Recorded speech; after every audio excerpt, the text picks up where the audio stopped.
Kalau sampai hari ini kami masih boleh menerima kehidupan yang Tuhan berikan buat kami, Tuhan, kami sadar itu hanya semata-mata karena kasih-Mu yang tidak terbatas atas setiap kami. Kalau kami masih boleh menikmati nafas kehidupan kami, itu oleh karena Engkau telah mengampuni kami, Engkau yang memaklumi setiap jalan-jalan kehidupan kami. Ketika kami jatuh, Engkau Tuhan yang mengangkat setiap kami. Ketika kami tersesat, Engkau Tuhan yang menemukan kami dan Engkau mengembalikan kami kepada jalan yang benar. Engkau yang membawa kami ke air yang mengalir dengan tenang. Engkau yang membawa kami ke padang yang berumput hijau, sehingga hidup kami itu berkelimpahan. Terima kasih, terima kasih.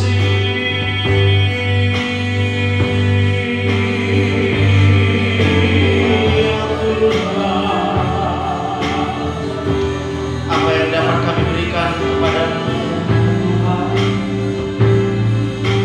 selain daripada ucapan syukur, syukur bagimu Yesus.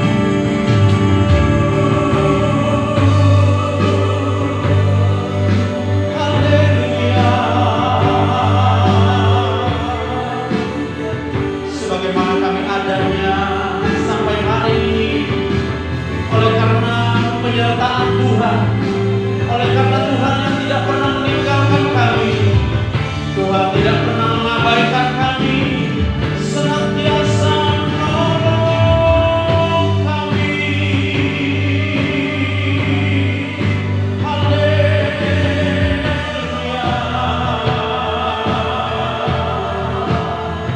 Oh, biar bakar biar Bapak Ibu, mari kita buka kedua tangan kita, ucapkan syukur bagimu, sebab segala-galanya adalah pemberian Tuhan. Segala-galanya yang ada dalam hidup kita itu adalah milik Tuhan, dan Dia boleh berikan kepada kita tanpa menuntut balas, tanpa menuntut apapun.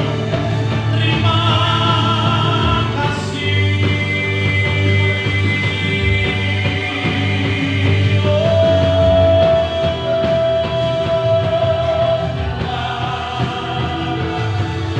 Haleluya.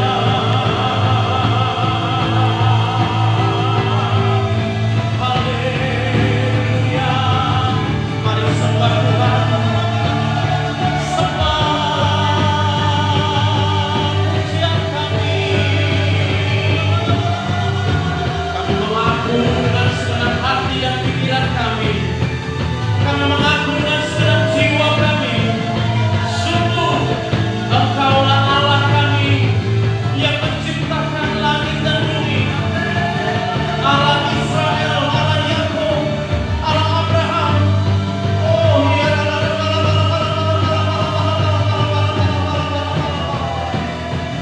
Allah yang menyelamatkan kami. Haleluya. Haleluya.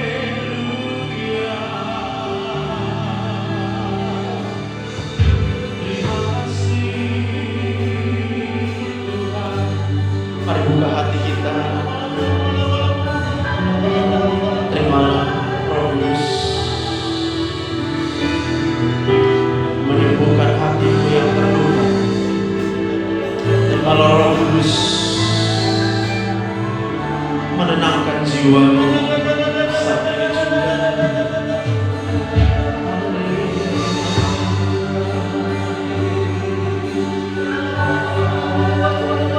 Mari silakan duduk Bapak Ibu. Mari silakan duduk. Terima kasih. Terima kasih. Terima kasih.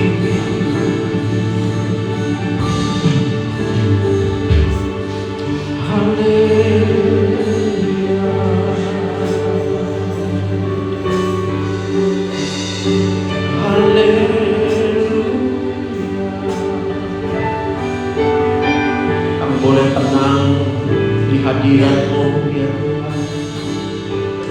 Tidak ada lagi rasa takut. Kami tidak rasa khawatir. Bahkan kami tidak lagi merasakan kemarahan ketika kami masuk di dalam hadirat-Mu ya Tuhan. Hadirat-Mu, hadirat-Mu,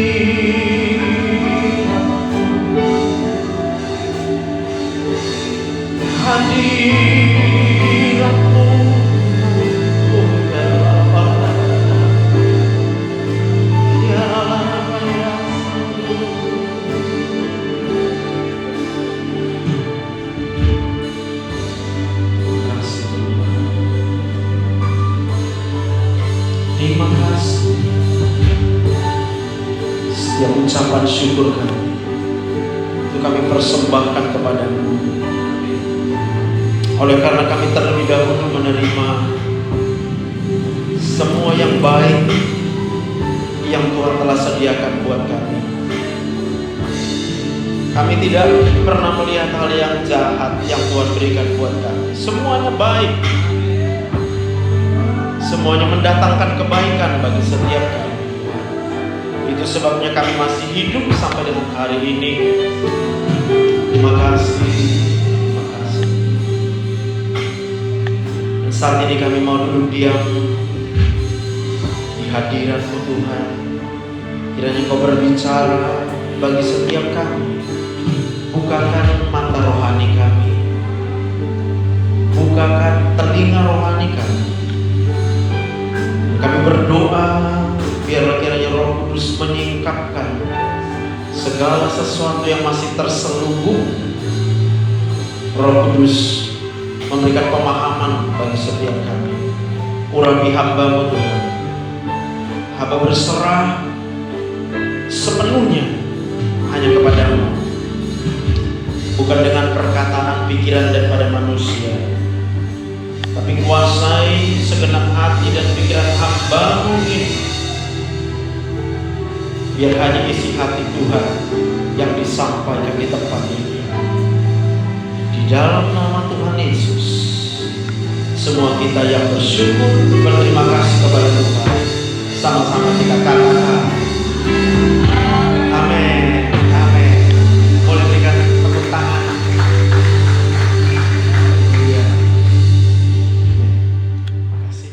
Shalom Bapak Ibu dikasihi Tuhan. Haleluya. Apa kabar hari ini Bapak Ibu? Luar biasa ya. Kadangkala kita merasa sedih, it's okay. Kadangkala kita marah, kadangkala kita dikecewakan, kadangkala juga kita bingung Pak, mau kemana kita ya. Boleh saya minta dari G ya. Kadangkala kita panik bahkan ya, gimana nanti nih kalau nggak bisa diatasi. Kok kayaknya masalah di hadapanku kok berat banget. Bahkan kita bertanya-tanya, kenapa orang nggak berhenti-berhenti berbuat hal yang mengecewakan buat kita. Lalu karena pertanyaan itu terus muncul di dalam pikiran kita, tanpa kita sadari, lalu kita menghabiskan seluruh energi. Sebab pada waktu otak manusia itu berpikir dan bertanya-tanya, maka pada waktu itulah kita akan memakai seluruh kekuatan kita Pak di dalam otak manusia. Itu sebabnya kita akan merasa lemah. Itu sebabnya kita akan merasa capek. Itu sebabnya kita akan kehilangan semangat. Ya, kita susah untuk gembira. Kita merasa hidup ini, sebagian mungkin merasa biasa-biasa aja lah. Gak ada hal yang spesial gitu ya.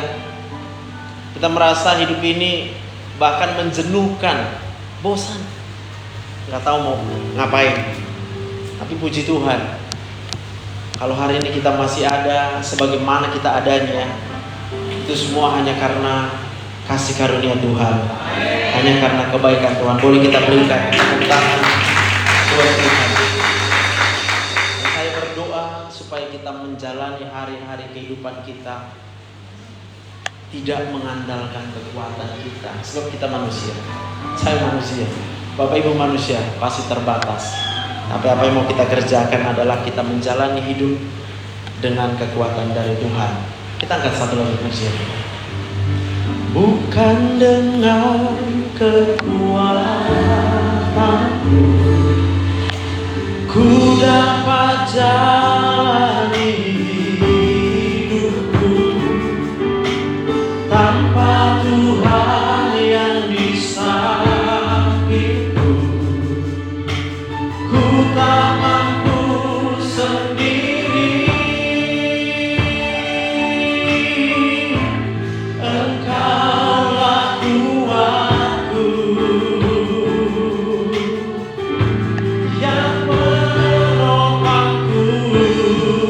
Ku pandang wajah-Mu dan berseru, pertolonganku datang dari-Mu.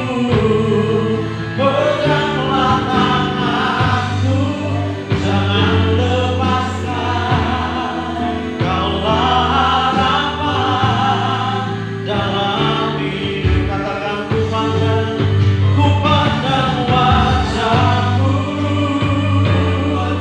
Ketika kita merasa kecewa, ketika kita merasa sedih, kita memandang kepada Tuhan. Peganglah tanganku, jangan lepaskan. Kaulah harapan dalam hidupku. Boleh berikan tepuk tangan.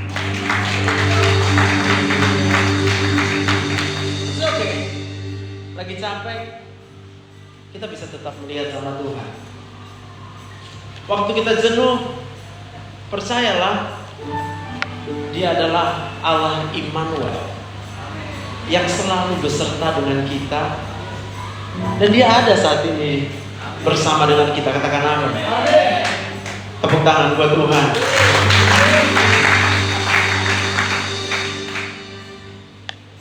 Lihat sama Tuhan, pandang Tuhan, rasakan kehadiran Tuhan. Saya tahu masalah kita berat. Gak ada orang yang masalahnya gak berat. Coba angkat tangan. Ada yang masalahnya gak berat, di sini angkat tangan, angkat tangan. Saya mau tanya, siapa yang ciptakan langit dan bumi? Allah yang bersama dengan kita, Bapak Ibu. Pakai apa Allah menciptakan langit dan bumi? Cukup dengan berfirman. Cakap-cakap aja Tuhan, and then semua jadi. Berapa banyak kita yang percaya kalau Tuhan sudah berkehendak, tidak ada masalah, tidak ada masalah, tidak ada masalah yang selesai oleh Tuhan. Katakan haleluya, amin. Nah, hari ini kita memperingati turunnya Roh Kudus, dan Roh Kudus itu adalah kuasa, tapi dia bukan sekedar kuasa, dia adalah bagian daripada kepribadian Allah yang kita sembah. Jadi yang saya munculkan di sini adalah bagaimana supaya kita menerima karunia daripada Roh Kudus. Nah, kita tahu bersama-sama bahwa setelah Tuhan Yesus itu memberikan dirinya dibaptis di Sungai Yordan, maka Roh Kudus turun atas Tuhan Yesus, dan setelah itu dia kemudian melakukan hal-hal yang tidak dapat dikerjakannya sebelumnya. Katakan amin. Amin. Apa yang dikerjakan oleh Allah, maka setelah dia menerima Roh Kudus atas dirinya, maka kemudian Roh Kudus itu yang bekerja. Jadi Roh Kudus membawa Tuhan Yesus kemana-mana, ketemu orang sakit dia cuma bilang sembuh, sembuh. Bahkan pohon ara dia bilang mati, mati. Bahkan Tuhan Yesus berkata, kalau imanmu berkata kepada gunung ini untuk berpindah, dia akan berpindah. Katakan amin. Amin. Bagi Tuhan tidak ada yang mustahil. Hari ini dalam pikiran kita pasti ada banyak hal yang muncul kemustahilan. Kayaknya nggak mungkin deh aku bisa lulus yang sekolah gitu ya. Gak mungkin lah aku bisa. Orang tua mungkin akan berpikir kayak mana nanti anakku ini sekolah di masa depan. Itu wajar, karena kita berpikir memakai pikiran daripada manusia. So kita terbatas. Kita bingung dari mana nanti uangnya. Kita bingung nanti siapa yang jaga anak kita. Bingung. Itu adalah bagian daripada manusia. Bilang kiri kanannya, gak usah bingung. Tapi kalau bingung juga gak apa-apa bilang. Kalau bingung juga gak apa-apa. Ya, gak ada yang marah loh Ibu. Kalau kita bingung gak ada yang marah. Amin. Saya akan lanjutkan. Nah, saya akan membawa beberapa ayat dulu ya. Kejadian 6 ayat 5. Ketika dilihat Tuhan bahwa kejahatan manusia itu besar di bumi, dan bahwa segala kecenderungan hatinya selalu membuahkan kejahatan semata-mata. Jadi Allah yang menciptakan kita udah tahu banget bahwa saya, Bapak Ibu semuanya adalah manusia biasa, yang mana hati kita, pikiran kita cenderungnya hanya berbuat hal-hal yang berlawanan dengan apa yang diinginkan oleh Allah yang menciptakan kita. Pikiran manusia yang ada di kepala kita sampai kapanpun juga di mata daripada Allah yang menciptakan kita adalah kecenderungannya selalu mau berbuat hal yang jahat. Jadi saya punya kecenderungan itu. Siapapun kita punya kecenderungan itu. Maka kalau kita bertemu dengan orang-orang lain juga dia punya kecenderungan itu, dan gak usah kecewa. Sebab Allah juga tahu, Allah mengerti, Allah paham, maka dia katakan itu. Lalu di Kejadian 6 ayat 7, berfirmanlah Tuhan, aku akan menghapuskan manusia yang telah kuciptakan itu dari muka bumi, baik manusia maupun hewan dan binatang-binatang melata dan burung-burung di udara, sebab aku menyesal bahwa aku telah menjadikan. Jadi dicatat di dalam Alkitab bahwa Tuhan pernah menyesal. Tuhan kemudian tidak sabar lagi dengan manusia yang jahat tadi. Lalu Tuhan menurunkan hujan dan kemudian menjadikan air bah, sehingga semua yang ada di permukaan darat itu kemudian mati. Kenapa mati?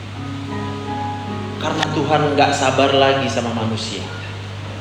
Ingat kisah Nuh? Lalu kalau kita masih hidup hari ini, coba, karena baik kita, gak ada manusia yang baik, gak ada. Semuanya sudah jatuh dalam dosa. Kadang-kadang kita berpikir, kita capek-capek ke gereja, hidup susah juga. Lihat orang di luar sana gak pernah ke gereja, gak susah hidupnya, kayak enak. Amin. Bapak Ibu, bukan karena perbuatan kita, bukan karena kebaikan kita, maka Tuhan memberikan kita hidup. Kalau kita hidup sampai dengan hari ini adalah semata-mata. Di ayat yang Kejadian 8 ayat 21 dikatakan apa di situ? Ketika Tuhan mencium persembahan yang harum itu, berfirmanlah Tuhan dalam hatinya, aku takkan mengutuk bumi ini lagi karena manusia. Sekalipun yang ditimbulkan hatinya adalah jahat dari sejak kecilnya. Ih, kali ya kan? Dan aku tak akan membinasakan lagi segala yang hidup seperti yang telah kulakukan. Yang mengerti katakan amin. Betapa Allah kemudian setelah dia membinasakan, menghukum manusia yang berdosa tadi, Allah kemudian melihat ternyata tidak membawa apa-apa. Ya udah, setelah dihukum mati semua, ya udah. Tapi ternyata Tuhan juga nggak mau. Dia bilang, aku nggak akan pernah lagi deh menghukum. Walaupun udah jahat dari sejak kecilnya. Nanti saya akan berikan penjelasan sejak kapan manusia itu jadi jahat. Sehingga kalau kita ketemu dengan dunia yang kemana-mana jumpa orang yang mengecewakan, di sekolah jumpa guru yang mengecewakan, jumpa teman mengecewakan, di rumah jumpa papa mama yang marah-marah terus. Iya kan? Mikir gimana nanti ada uang, nggak pernah ada uangnya. Kurang terus. Adalah karena nggak dikembalikan uang kita. Awalnya baik dia, pinjamlah uangmu, nanti kembalikan. Kita buat baik, dia cuma buat yang nggak baik. Hah? Pak, Bu, Tuhan udah tahu. Katakan Tuhan tahu. Tuhan mengerti. Manusia itu dari kecilnya udah jahat. Ini ayatnya. Itu sebabnya pada waktu Tuhan Yesus itu berkeliling dan dia bertemu dengan seorang wanita yang akan dilempar batu oleh orang-orang Farisi pada waktu itu, Yesus berkata, oke, siapa yang nggak pernah berdosa lempar. Dia boleh lempar, yang nggak pernah berdosa, yang nggak jahat di hatinya lempar. Nggak ada yang berani Bapak. Jadi kadang kita ini cuma pura-pura gitu ya, kayak baiknya kita ini di mata Tuhan. Saya mau bilang gini, bukan bermaksud menghakimi. Kalau Bapak Ibu sampai dengan detik ini masih merasakan adanya kepedihan di pikiran kita, pedih, tahu pedih Pak? Pedih karena perbuatan orang lain, kecewa karena perbuatan orang lain. Sebenarnya kita itu sedang apa? Menghakimi orang lain. Kita merasa orang lain yang jahat, kita baik. Kan gitu bilangnya kan? Pada udah kubuatnya baik sama dia, tapi nggak dibalas yang baik sama aku, kan gitu kan? Bu, inilah waktunya kita memahami bahwa kita punya Tuhan yang mengampuni setiap manusia, bukan karena kita datang ke gereja, bukan pula karena kita udah doa dari pagi sampai malam, baca Alkitab, lalu itu membuat Tuhan mengampuni kita. Enggak. Sebelum pun kita mengaku dosa, Tuhan udah ampuni kok. Apa buktinya? Yesus sudah dia salibkan. Untuk apa? Ditebus dulu kita, ditebus. Tinggal persoalannya kita mau nggak menerima penebusan. Coba tanya kiri kanan, kamu mau ditebus? Oh, ganti-ganti pertanyaannya. Kamu mau dimaafkan? Coba tanya dia. Hai, kamu mau dimaafkan?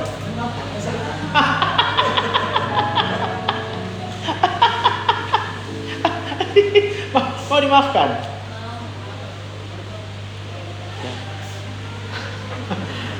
Sebab pada waktu kita mau dimaafkan oleh Tuhan, maka pada waktu itulah Roh Kudus itu akan diberikan kepada kita.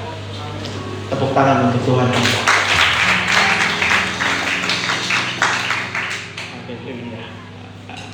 Mungkin masih susah ya untuk bisa gembira lagi ya. Saya paham lah pahitnya hidup ini ya. Gak bisa habis masalah. Gak apa-apa, kita ketawa-ketawa aja masalah. Setelah dari sini paham dulu. Katakan amin. Amin. Bapak Ibu, ini otak manusia ini. Ini adalah cerebral cortex. Ini tempat kita berpikir. Semua pertanyaan kenapa banyak nggak sampai dengan pagi ini? Kenapa dia kayak gitu? Kenapa aku nggak punya uang? Kenapa aku nggak kaya? Kenapa aku nggak sembuh? Kenapa aku sakit terus? Kenapa dia jahat? Apa lagi? Semua itu kan nanya kenapa, mulai dari bangun pagi. Kadang-kala terbawa mimpi, bahkan ngigau-ngigau dulu. Adalah yang dikejar setan, ya kan? dikejar hutang. Kok nggak terbayar-bayar hutangku? Bu, waktu pertanyaan kenapa itu muncul, maka pada waktu itu juga ini bagian dari perasaan manusia. Oke. Maka ini akan mengeluarkan hormon stres. Kalau kita marah, karena di sini ada hormon stres. Kalau kita sedih, karena di sini ada hormon stres dihasilkan. Kalau kita kecewa, di sini ada hormon stres. Namanya ini ada hipotalamus, amigdala, hipokampus. Dan yang paling luar biasanya, kita nggak bisa lupa dengan orang yang buat kita sakit hati. Mau doa juga berapa malam nggak lupa-lupa. Terus teringat. Kalau kita sudah sakit hati, kenapa? Ini ada yang namanya hipokampus ini. Jadi ini seperti memori, pusat ingatan, nggak bisa di-delete, nggak bisa di-delete. Kenapa gitu? Jangan tanya aku, bukan aku yang menciptakan otak manusia. Tanya sama Tuhan. Ini ciptaan Tuhan. Lalu ketika orang itu kemudian merasakan stres di sini, semua saraf-saraf keluar dari sini lewat. Nah, ini kan wajahnya ya. Termasuk saraf ke wajah, saraf ke mata, saraf ke mulut, saraf ke lidah, saraf ke hidung, saraf ke kulit. Sampai situ bisa paham? Maka kalau di dalam otak kita ini yang rasanya cuma nggak enak, stres, sedih, ya kita nggak usah bingung. Mata lesu. Kalau yang lagi capek, lesu. Apa kau? Kalau masih ada tenaga dikit, apa kau? Kalau lagi marah dia apa? Bolang, apa kau? Kenapa? Karena di sini lagi mikir gak punya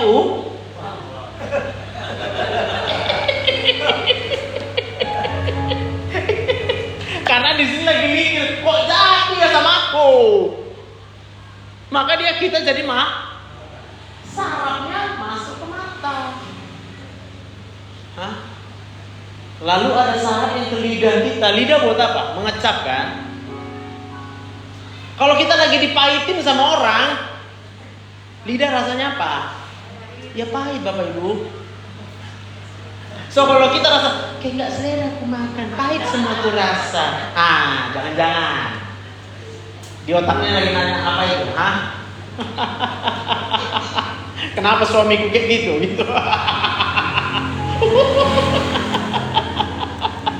Amin. Paham ya? Itu masih yang sekitar wajah Bapak Ibu. Kita nggak bisa senyum, bawaannya murung. Kenapa? Karena di sini di pusat saraf, ini pusatnya. Jadi perasaan daripada manusia itu adalah center dari segala-galanya buat tubuh kita. Lalu Amsal 17 ayat 22 berkata, hati yang gembira adalah obat. Nah di sini gembiranya. Ada hormon endorfin, dopamin, zat kimia. Maka seluruh saraf kita yang turun melewati hati yang gembira, itu kemudian akan terasa enak. Jadi kalau rasa badan berat sekarang gak usah bingung. Gak usah bingung. Pasti lagi ada yang dipikirin. Ditanya nanti, apa yang kau pikirkan? Gak ada. Gak mungkin. Udah lebih jelaskan.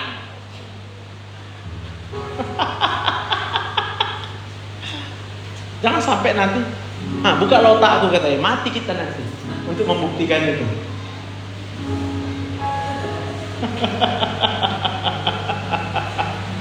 Amin. Mengujinya juga gampang kok. Yang lagi mikir kenapa nggak ada uang, gak usah mikir kenapa nggak ada uang. Biasanya uang itu bisa membuat orang merasa senang, bahagia. Betul apa betul? Betul. Kalau orang lagi sedih, sakit semua badannya, kasihlah uang sama dia. Tepuk tangan untuk Tuhan. Bertobat Bu, bertobat.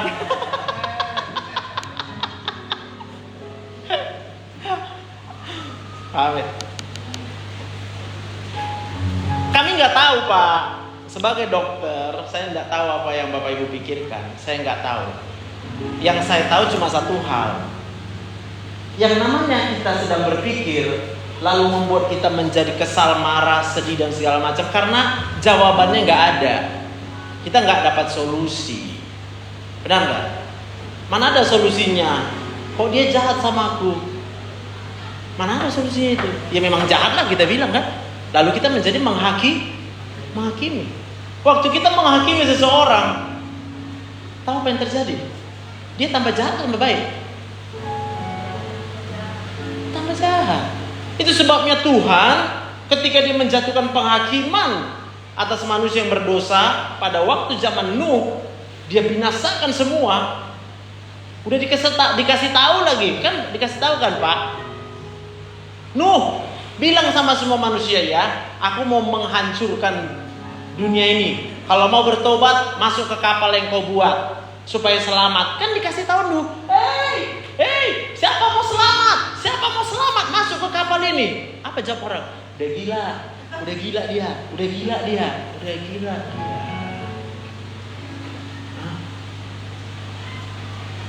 Tuhan konsisten.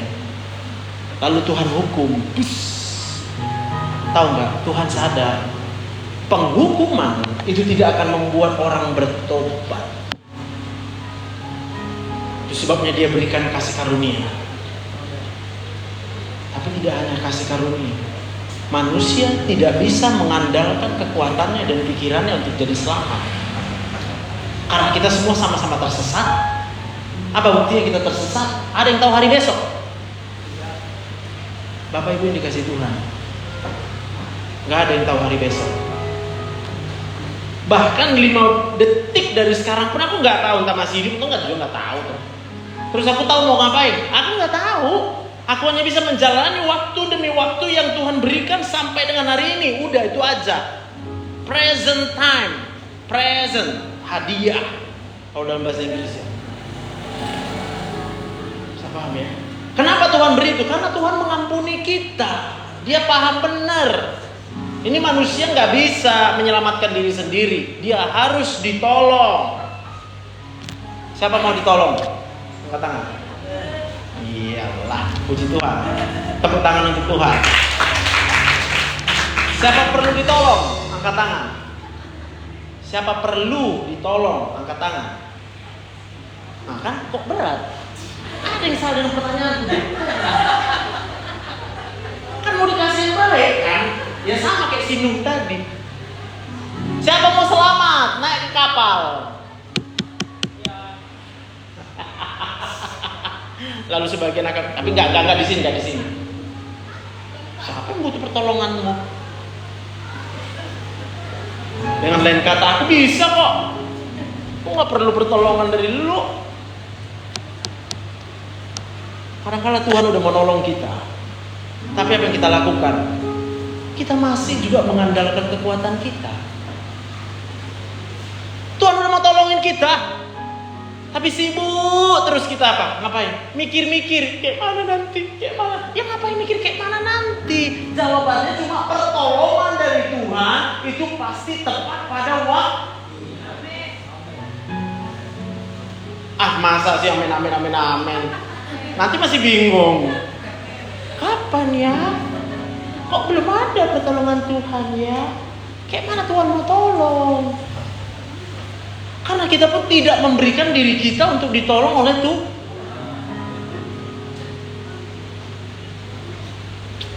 Sampai kita kemudian melakukan hal yang salah. Korupsi boleh? Yang bilang korupsi boleh angkat tangan. Masa sih? Boleh. Boleh katanya kalau nggak ada lagi uang.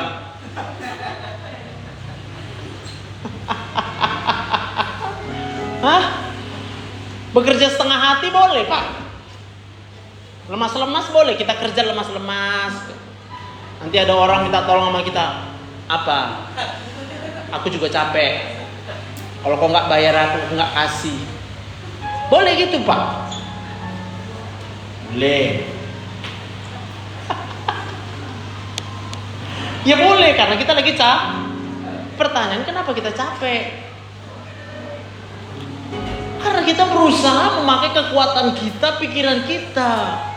Kita tidak membiarkan diri kita untuk apa? Ditolong oleh Tuhan. Dan dalam hal ini, nanti nggak siap-siap. Mana ini? Ini apa ini? Ini ibu hamil. Ini bayi dalam kandungan. Penjelasan di kejadian tadi bahwa Tuhan tahu bahwa manusia itu sudah jahat sejak dari kecilnya. Ini dari kecil sudah jahat nih. Sejak dari dalam kandungan ibu. Kenapa? Ibu yang menyimpan kecewa selama dia hamil. Tadi saya jelaskan, dia akan menghasilkan hormon stres. Hormon stres dari si ibu akan masuk ke dalam pembuluh darah. Dan itu akan dikirim ke dalam darah bayi. Ini plasenta. Maka bayi nggak tahu apa-apa. Bayi nggak pernah lihat orang jahat. Bayi nggak tahu juga siapa opungnya. Opung buruk, nggak tahu bayi itu, nggak tahu. Yang tahu itu cuma si menantu dan oh itu mertua.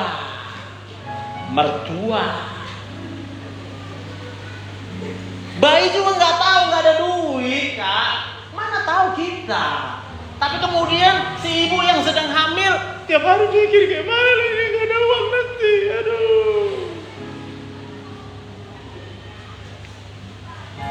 Si bayi yang dalam kandungan juga nggak tahu siapa namburunya, nggak kenal dia namburunya di dalam kandungan. Tapi si ibu tahu ya hajatnya karena aku gara-gara edaku.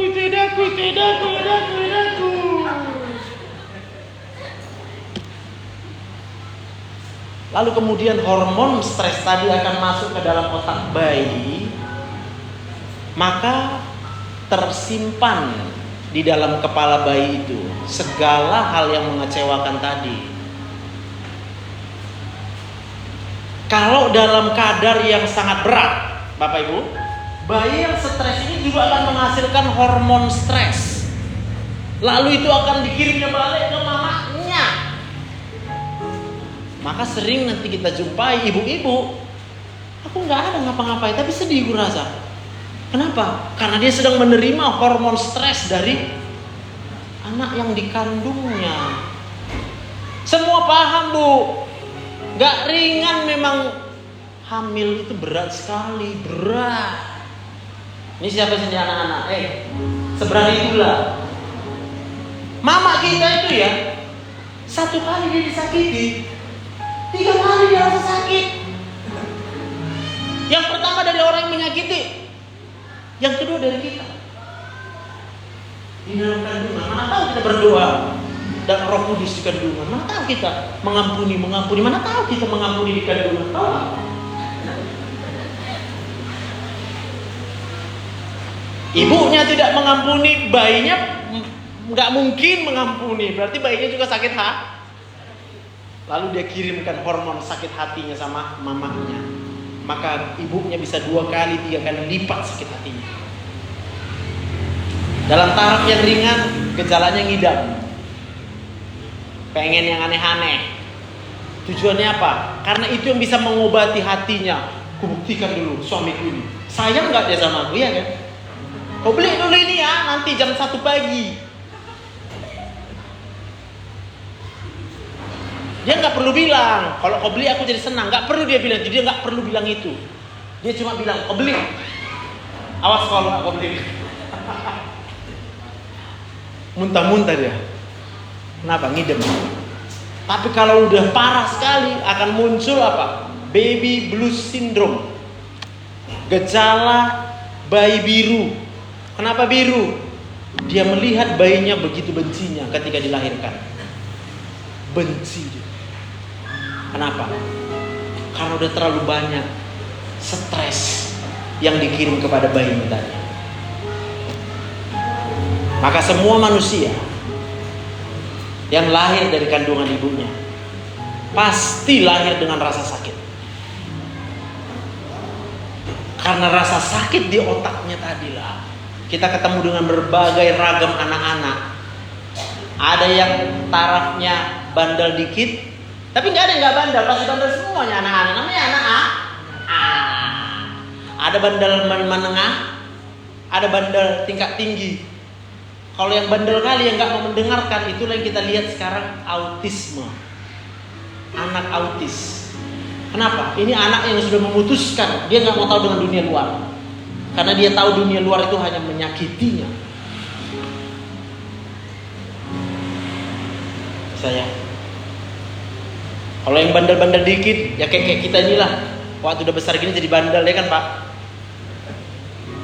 Kita gampang marah, kita gampang khawatir, kita gampang cemas. Sebenarnya itu adalah mulai daripada sejak kandungan. Itu sebabnya kita perlu Roh Kudus. Hanya Roh Kuduslah yang bisa Pak, memberikan kuasa kepada orang-orang percaya. Hikmat, pengetahuan, iman, kita sembuh, ada mujizat, ada nubuat, membedakan macam roh, berkata-kata bahasa roh, menafsirkan bahasa roh, rasul, nabi, dan semua kuasa-kuasa yang tidak bisa kita kerjakan. Dengan lain kata, semua pertanyaan-pertanyaan yang muncul di kepala kita sampai dengan pagi ini, kalau itu masih ada pertanyaan dan kita nggak punya jawabannya, Bapak Ibu, saya mau kasih tahu jawabannya itu adalah Roh Kudus. Tepuk tangan buat Tuhan.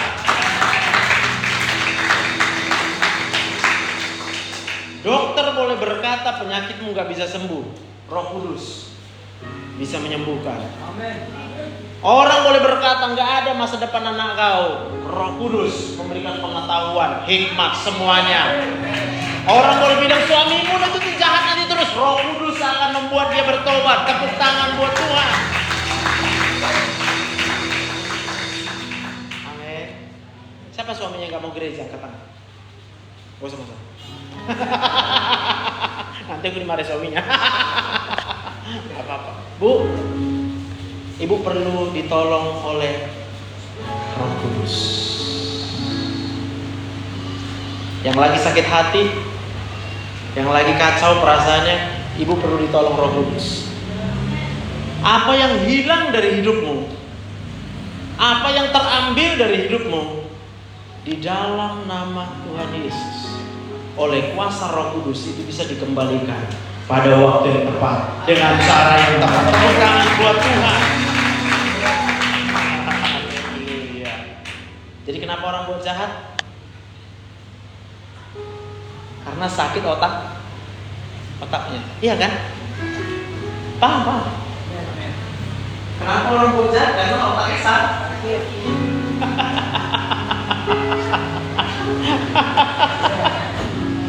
Coba bilang sama saya. Orang berbuat jahat karena otaknya sakit. Kalau orang otaknya sakit, kita tolong dengan kuasa Roh Kudus. Tepuk tangan. Amin. Bu masih bingung Bu? Gak apa-apa. Wajar kalau kita bingung sampai hari ini. Ibu perlu Roh Kudus. Bagaimana cara kita menerima Roh Kudus? Berikan aja diri kita, berikan. Nah ini Tuhan, aku mau ditolong oleh Roh Kudus. Roh Kudus kemudian akan menuntun kita, akan memberikan kekuatan kepada kita, bahkan mengerjakan segala sesuatu yang mustahil. Amin. Roh Kudus yang menghiburkan kita, Roh Kudus yang menguatkan kita, Roh Kudus peduli dengan kita. Dia tahu apa saja yang kita alami sampai dengan hari ini. Asal kita mau memberikan diri kita untuk ditolong oleh Roh Kudus. Roma 8 ayat 11. Dan jika roh Dia yang telah membangkitkan Yesus. Jadi Roh Kudus itu membangkitkan Yesus dari antara orang mati. diam di dalam kamu, maka Ia yang telah membangkitkan Kristus Yesus dari antara orang mati akan menghidupkan juga tubuhmu yang fana itu oleh Roh-Nya yang diam di dalam. Kalau kita masih bertanya, bisa nggak? Ini jawabannya. Kalau kita masih ragu, berarti kita belum menerima kuasa Roh Kudus. Berarti kita masih belum membuka hati kita. Udah terserahlah Roh Kudus aja, udah. Kenapa dia jahat? Ya. Udah sakitnya dari kandungan ibunya. Amin. Coba bilang kiri kanannya, saya memaafkanmu. Jangan diulangi. Di mana itu rumusnya, Bang? Coba. Waktu kita mendengar bahwa kita dimaafkan, apa yang kita rasa, Pak? Lega ya? Sukacita. Nah, bukankah kalau kita masih hidup sampai dengan hari ini karena Tuhan sudah memaafkan kita? Pernahkah kita mendengar, awas kau ya, kalau kau ulang ya, matilah kau. Paham ya maksud saya? Amin. Karena apa? Tuhan udah tahu kita itu masing-masing udah sakit sejak dari dalam kandungan ibu kita, dan kita nggak tahu, nggak paham. Dan Dia mau menyembuhkan kita, Dia mau menolong kita, asalkan kita buka hati kita supaya Roh Kudus bekerja dalam hidup kita. Amin. Tepuk tangan buat Tuhan kita. Itu deh. Ya. Buka hati untuk jamahanmu, berserah penuh di hadiratmu. Kau ambil alih seluruh hidupku di altarmu, menyembahmu. Buka hati untuk jamahanmu,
ketika kami disakiti oleh orang-orang lain, kami tahu bahwa orang-orang itu sedang mengalami sakit di dalam otaknya.